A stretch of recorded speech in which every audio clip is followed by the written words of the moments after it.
ایک زمانہ تھا، شریف مکہ کا دور تھا، اعلی حضرت حج پہ گئے تو ہندوستان کے بہت بڑے شاعر تھے، وہ بھی حج پہ گئے ہوئے تھے۔ پرانی تصویر اگر کسی کے پاس ہو، گنبد خضرا کے پاس 2 کھجور کے درخت تھے، اب تو نہیں ہے، تعمیری ضروریات کی وجہ سے ان کو ہٹا دیا گیا، تو شاعر نے اپنے انداز میں ایک تخیل باندھا اور اس نے کہا، کب ہیں درخت گنبد شہ والا کے سامنے، کب ہیں درخت گنبد شہ والا کے سامنے، مجنو کھڑے ہیں خیمہ لیلا کے سامنے۔ لوگوں نے کہا واہ واہ، کمال کر دی، کیسا تخیل باندھا، بڑی داد پائی نا لوگوں سے۔ تو کسی نے آ کے یہ شعر اعلی حضرت کو سنایا کہ وہ شاعر جو ہندوستان سے آئے ہوئے انہوں نے یہ شعر کہا، کیا تخیل باندھا ہے۔ اعلی حضرت شعر سننے کی دیر تھی، چہرے پہ جلال آ گیا، رگے غیرت پھڑکنے لگی۔ کہا، اس کو یہ جرأت کہ میرے رسول کے روزے کو لیلا کے خیمے سے تشبیہ دی، لیلا کی اوقات کیا ہے؟ تھر تھر کانپنے لگے۔ کہا، بلا کے لاؤ، اسے بلایا گیا، حاضر کیا گیا۔ اس کا خیال تھا مجھے داد ملے گی، لیکن کہا کہ تو نے رسول کریم کے روزے کو تشبیہ دی لیلا کے خیمے سے، تو ہاتھ باندھ کے کھڑا ہو گیا، حضور میری توجہ ادھر نہیں گئی۔ تو فرمایا اس کی اصلاح کر لو۔ جی حضور آپ اصلاح دے دیجئے۔ فرمایا تمہارا مصرع اولا ٹھیک ہے، مصرع ثانی میں اصلاح ہوگی۔ اس نے یہ کہا تھا، کب ہیں درخت گنبد شہ والا کے سامنے، مجنو کھڑے ہیں خیمہ لیلا کے سامنے۔ تو اعلی حضرت نے اصلاح دی، کب ہیں درخت گنبد شہ والا کے سامنے، قدسی کھڑے ہیں عرش معلی کے سامنے، قدسی کھڑے ہیں عرش معلی کے سامنے۔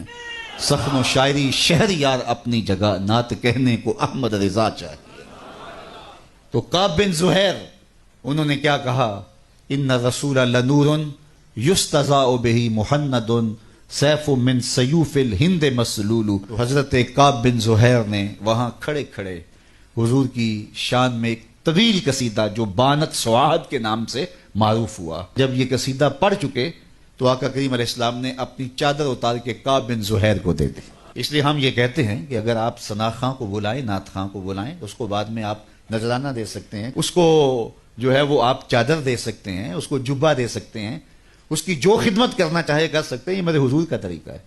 لیکن یہ تماشا نہ لگائیں، یہ برستے ہوئے نوٹ اور پھر یہ جو رنگ ڈھنگ ہمارے سٹیجوں کے اوپر ہوتا ہے، اور جس شعر پہ نوٹ آ رہے ہوتے ہیں وہ شعر بھی 6 بار پڑھا جاتا ہے۔ وہ کہتے ہیں یہ شعر چودھری صاحب کے نام اور سارے شعر حضور کے نام، چودھری صاحب کے نام کوئی شعر نہیں، سارے شعر میرے حضور کے نام ہوتے ہیں۔ نعت کا ایک ایک مصرع، ایک ایک لفظ، ایک ایک حرف اور ایک ایک نقطہ میرے حضور کے نام ہے۔ پورا شعر نام کر دیا، کیوں؟ اس نے ذرا پیسے زیادہ دے دیے تو اس کے نام ہی شعر ہو گیا۔ یہ کون ہوتا ہے اس کے نام شعر کرنے والا؟ یار یہ تو چودھری صاحب ہوئے، کون ہے جس کے نام شعر ہو، جو حضور کا شعر ہو؟ جب حضرت سید صدیق اکبر پہ آخری وقت آیا نا، آخری وقت، تو پھر ام المومنین سیدہ عائشہ رضی اللہ تعالیٰ عنہ نے جب اپنے باپ کے وہ لمحے دیکھے تو ان کی زبان سے محبت پدری کی وجہ سے بے ساختہ نکل پڑا، وَأَبْيَضُ يُسْتَسْقَى الْغَمَامُ بِوَجْهِهِ۔ یہ حضرت نبی رحمت کے چچا جان نے حضور کے لیے یہ ایک شعر کہا تھا، تو چہرہ اس طرح تم تما رہا تھا، تو یہ مصرع ان کی زبان پہ آ گیا۔ تو حضرت صدیق اکبر اس وقت سانس آپ کی ٹوٹ رہی تھی، ایسے سر کیا اور کہا، ذاک رسول اللہ، یہ ابو بکر کی شان نہیں، یہ میرے رسول کی شان ہے۔ تو نعت کا شعر تو نظر نہیں کیا جا سکتا، حضرت ابو بکر صدیق جو رسول اللہ کا عکس ہیں اور وہی جلوے ان کے چہرے کے اوپر پڑے ام المومنین کو دکھائی دیے تو نے کہا ذاک رسول اللہ، نہیں یہ شان میرے حضور کی ہے۔ چودھری صاحب کون ہوتے ہیں؟